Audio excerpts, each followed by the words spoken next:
Nizamabad rural MLA doctor Bhupath Reddy Mopal మండల కేంద్రంలో కొత్త పోలీస్ స్టేషన్ నిర్మాణానికి శంకుస్థాపన చేశారు. శాంతి భద్రతల పరిరక్షణలో పోలీసుల పాత్ర కీలకమని పేర్కొంటూ నిర్మాణానికి 10 లక్షల రూపాయల ఆర్థిక సహాయం ప్రకటించారు. కార్యక్రమంలో ACP Prakash, CI Suresh, SI సుస్మితతో పాటు ప్రజాప్రతినిధులు పాల్గొన్నారు.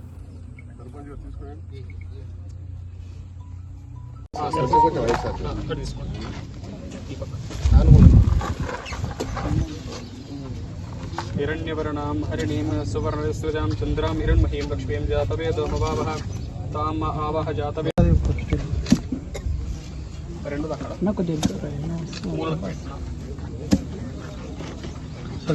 ఎమ్మెల్యే భూపత్ రెడ్డి గారికి, అలాగే నూతనంగా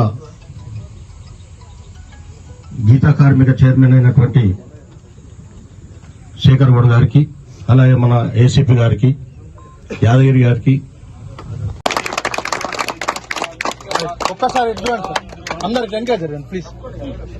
ఇది ఒక గొప్ప సంకల్పం. మరి పోలీస్ డిపార్ట్మెంట్ నుండి పోలీస్ హౌసింగ్ డిపార్ట్మెంట్ నుండి మనకు నిధుల కొరత వల్ల ఇక్కడ పోలీస్ స్టేషన్ నిర్మాణానికి ఆలస్యమవుతున్నటువంటి సందర్భంలో అంటే నిజంగానే ఈ మండలం ఏర్పడి 10 సంవత్సరాలు అయింది. సో ఇది మన నిజామాబాద్ రూరల్, మోపాల్ మండలం, మన కాన్స్టిట్యూన్సీలో 3 మండలాల్లో అయితే నిజామాబాద్ రూరల్ పోలీస్ స్టేషన్ అందరి సహకారంతో మనము రూరల్ పోలీస్ స్టేషన్ మనం నిర్మించుకున్నాం. సో రెండవది ఇది. ఇంకా ఇందల్వాయి పోలీస్ స్టేషన్ ఇంకా కిరాయి ఇళ్లలోనే ఉంది.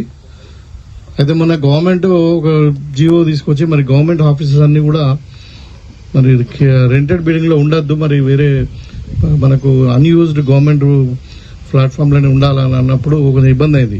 పోలీస్ స్టేషన్ షిఫ్ట్ చేయాలన్నా, ఎంఆర్ ఆఫీస్ షిఫ్ట్ చేయాలన్నా.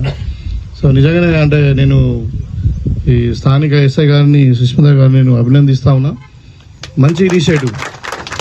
ఇప్పుడు ఎవరైనా మంచి పని చేస్తా అంటే అందరు సహకరిస్తారు. ఇప్పుడు పెద్దలు మన ప్రకాష్ గారు, ఏసీపీ గారు అన్నట్టు ఇది పోలీస్ స్టేషన్ మన మోపాల్ మండలంది, మన ప్రజల సేఫ్టీ కొరకు పెట్టుకున్నది. మరి అన్నట్టు ఇప్పుడు ఒక 2-3 ఏళ్ళు వాళ్ళు ఉంటారు, ట్రాన్స్ఫర్ అవుతారు, కొత్త ఆఫీసర్ వస్తారు, సిఆర్ఓ ఉంటారు, 3-4 రోజులు అంటే 3-4 సంవత్సరాల తర్వాత వెళ్ళిపోతారు, అట్లా ట్రాన్స్ఫర్ అవుతూ ఉంటారు అధికారులు. కానీ మనం ఉంటాం ఇక్కడ, మన గ్రామస్తులు 21 గ్రామాలకు సంబంధించినటువంటి పోలీస్ స్టేషన్ కాబట్టి దీన్ని నిర్మించుకోవడంలో మన పాత్ర కూడా ఉంటే ఇంకా చాలా బాగుంటాయి.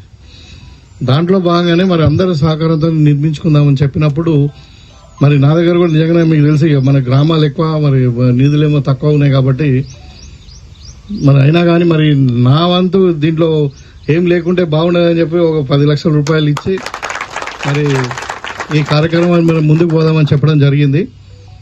సో తప్పకుండా నాకు పూర్తి విశ్వాసం ఉంది, ఇది మంచి కార్యక్రమం, ప్రజలకు సంబంధించింది కాబట్టి మరి అందరి సహకారంతో ఖచ్చితంగా అనుకున్న టైంలో మంచి పోలీస్ స్టేషన్ ఇక్కడ దగ్గర 4000 ఎస్ఎఫ్టీతోని మంచి పోలీస్ స్టేషన్ ఇక్కడ నిర్మించుకుందాం. ఎందుకంటే పెద్ద ఏరియా, ఒక దగ్గర కొంచెం తక్కువ ఎకరం ఉంది ఇంత మెయిన్ రోడ్కు మనకు.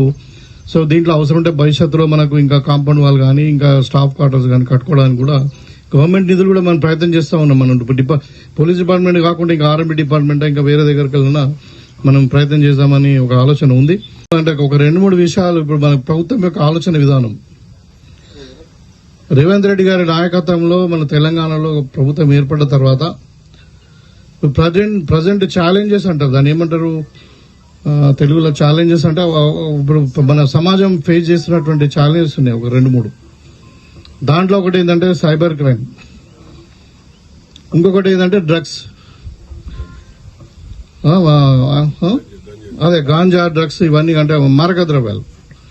ఇవి 2 కూడా యువతను తర్వాత సమాజాన్ని అంటే నష్టం జరిగే కార్యక్రమాలు ఇవి బాగా.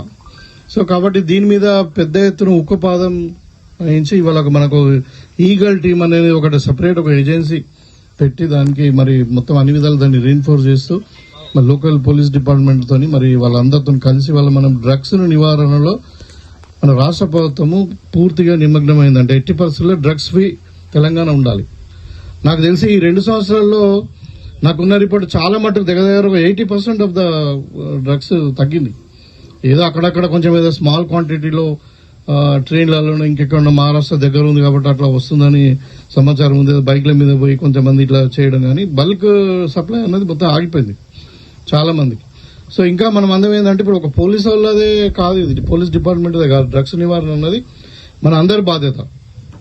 ఇప్పుడు స్కూల్స్లో కానీ ఇంకా ఆర్గనైజ్డ్ ఇన్స్టిట్యూషన్స్ ఏది ఉన్నా కానీ మన విలేజ్లలో కూడా, విలేజ్ల సర్పంచులు కూడా మీరు ఈ డ్రగ్స్ మీద కన్ను పెట్టండి. యువకులు ఏం చేస్తూ ఉన్నారు, ఎక్కడ మరి సాయంత్రం కాగానే ఎడిపోతా ఉన్నారు, వాళ్ళకి సప్లై ఎక్కడికి వెళ్ళి వస్తుంది ఎందుకంటే వాళ్ళ జీవితాలు, మన పిల్లలు వాళ్ళు కూడా ఎవరు కాదు. సో వీళ్ళ మీద కూడా అంటే ఒక గ్రామంలో ప్రతి ఒక్క పౌరుడి గురించి అందరూ కూడా దీని మీద శ్రద్ధ వహిస్తేనే ప్రభుత్వం యొక్క కార్యక్రమం ఏదైతే గోల్ ఉందో అది సక్సెస్ అవుతుంది.